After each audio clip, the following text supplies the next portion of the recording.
اور یہاں پوری پاکستان کی افواج کے متعلق میں ایک بات کہنا چاہتا ہوں. ہم لوگ بڑی ڈٹائی سے، بے شرمی سے ہم لوگ باتیں کرتے ہیں. افواج پاکستان میں لوگوں کی تنخواہیں نہیں بڑھی ہیں. اب پاکستان، ان کی یہ جو گھٹیا آرمی ہے، پاکستان آرمی کی جو دہشت گردی خود پاکستانی عوام کے اوپر صبح و شام ہوتی ہے. افواج پاکستان کے بجٹس نہیں بڑھے ہیں، وہی 16.25% بجٹ ہے. ہندوستان کا دفاعی بجٹ جو ہے پاکستان کے کل بجٹ سے بھی زیادہ ہے. ان کا صرف دفاع کا بجٹ جو ہے پاکستان کے کل بجٹ سے زیادہ ہے. اور انڈیا جو ہے کوئی چھوٹے ملک نہیں ہے، وہ دنیا کا سب سے بڑا آبادی بڑا ملک ہے.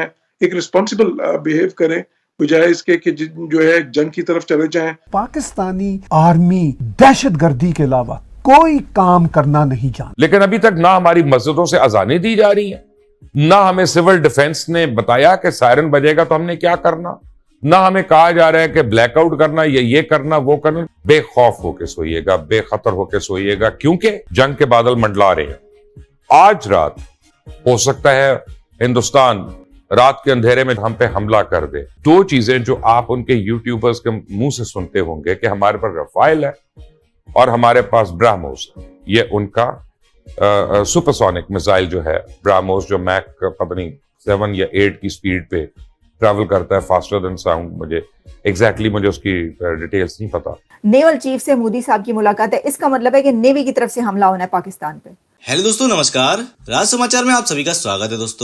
دوستو بھارت سے جنگ کے خوف میں راتوں کی نیند اڑائے پاکستانیوں نے اب پاک فوج کو بھارت کے آگے ننگا کر دیا ہے. ہمیشہ بھارت کو ایٹم بم کی دھمکی دینے والے پاکستان کے اب بھارتی فوج کے تیور اور تیاریاں دیکھ بھکاری پاکستان نے پاکی فوج کو ہی کوسنا شروع کر دیا ہے. پاک میڈیا نے پاکستانی فوج کو لائیو ٹی وی پر ننگا کر پاکستانی فوج کی بھکاریوں ایسی حالت کی پول کھول دی ہے. پاک میڈیا کا کہنا تھا کہ جتنا بھارتی فوج کا بجٹ ہے اتنا بجٹ تو پورے پاکستان کا نہیں ہے. آج پاک فوج میں پاکی آرمی دانے دانے کو محتاج ہے، تو بھارت سے جنگ کیسے کرے گی؟ اگر آج بھارت حملہ کر دے تو پاکستان میں کوئی تیاری نہیں ہے، جبکہ بھارتی آرمی کی روز روز نئی تیاریاں دیکھ پاک میڈیا اور آرمی کی پھٹتی دکھائی دے رہی ہے. دوستو آئیے دیکھتے ہیں بھکاری پاک فوج کی پول کھولتے پاک میڈیا کی ایک اور لیٹسٹ ویڈیو.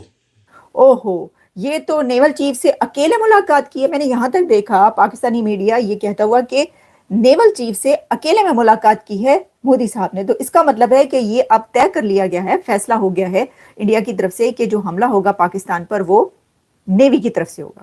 ہندوستان کے وزیر اعظم نریندر مودی نے اپنے ایئر چیف سے ملاقات کی ہے. ان کی ایئر چیف سے، یہ ایئر چیف مارشل سے 1-on-1 ملاقات ہے. جب رفائل لیے تو 200 نوٹیکل مائل تک یا 200 میل تک یہ جو ہے یہ مار سکتا ہے اپنے ہدف کو. اور ایئر ٹو سرفیس جو ہدف ہے، یعنی ہوا سے زمین کے اوپر جو ہے، یہ 300 میل تک مار سکتا ہے. JF-17 جو ہے یہ 220 یا 240 میل تک کر سکتا ہے. تو یہ اب ہمیں 180 میل تک کر سکتا ہے، یہ 175 میل تک کر سکتا ہے.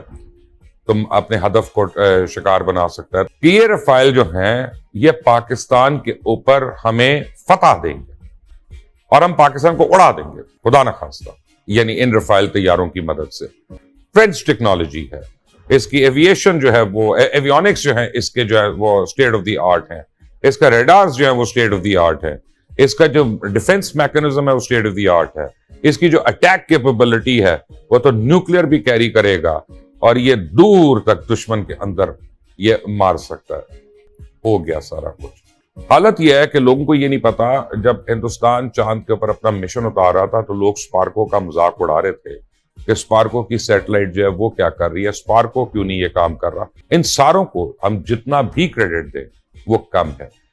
اب اس میں کیا ہو رہا ہے کہ ہندوستان کے پاس جو اس وقت اس کی دو چیزیں جو آپ ان کے یوٹیوبرز کے منہ سے سنتے ہوں گے کہ ہمارے پاس رفائل ہے اور ہمارے پاس برہموس ہے. یہ ان کا سپرسونک میزائل جو ہے برہموس، جو میک پتہ نہیں 7 یا 8 کی سپیڈ پہ ٹریول کرتا ہے، فاسٹر دین ساؤنڈ. مجھے اس کی ڈیٹیلز نہیں پتا کہ اگر برہموس میزائل بھی خدا خاصہ کو پاکستان میں مارتا شاید 1-2 نکل جائے. اب ان میزائل نکل بھی جاتے ہیں. ابھی یوکرین نے جب اتنے زیادہ مارے تو رشیا کے اپنے S-400 جو سسٹم تھا وہ اس کو نہیں روک سکا. کچھ اندر بھی گئے، لگے بھی. کوئی میزائل کبھی کوئی آئرن ڈروم جو تھا اسرائیل کا اس کے اندر سے بھی نکل گئے. یہ تو ڈیپینڈ کرتا ہے، کوئی نہ کوئی تو نکلے گا. ایسا لگ رہا ہوتا ہے کہ پتہ نہیں جنگ ہو یا نہ ہو. یہ فیصلہ نریندر مودی صاحب نے اور پاکستان کے جو کرتا دھرتا ہے انہوں نے کرنا ہے.